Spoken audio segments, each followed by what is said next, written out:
პედაგოგის გამოცდა ბრუნდება, ანუ პედაგოგიური უნარების, რომელიც იყო ერთ დროს და მერე გაუქმდა, ბარიერი არ ექნება, ოღონდ ამ გამოცდას, საგნობრივი გამოცდა რჩება, ისევ როგორც იყო, ოღონდ ბარიერი არც გამოცდას არ ექნება. გამოცდა, სიტყვა გამოცდა არც ერთს არ ერქმევა და ეს ჩემთვის ძალიან პრინციპულია, იმიტომ რომ მე ვფიქრობ, რომ პედაგოგის 30 წლიანი გამოცდილების მქონე პედაგოგის გამოცდა მოკლედ არაადეკვატური მგონია რა. კვალიფიკაციის დადასტურება, კვალიფიკაციის ამაღლება, რაც გნებავთ, ესე იგი, გამოცდა და ბარიერი არავითარ შემთხვევაში.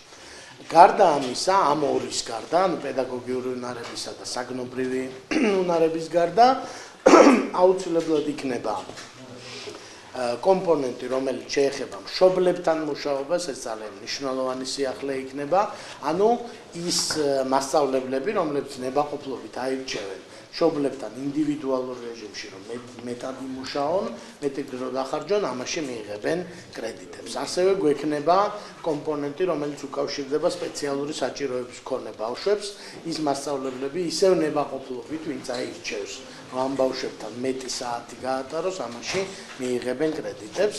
ასევე აკადემიური ხარისხები იყო ერთი პერიოდის სქემაში და მერე აღარ არის, ანუ დოქტორობა, ან სადოქტოროზე სწავლა, მაგისტრობა, ან სამაგისტროზე სწავლა, ასევე იქნება წყარო, ასე ვთქვათ, აი ამ კრედიტების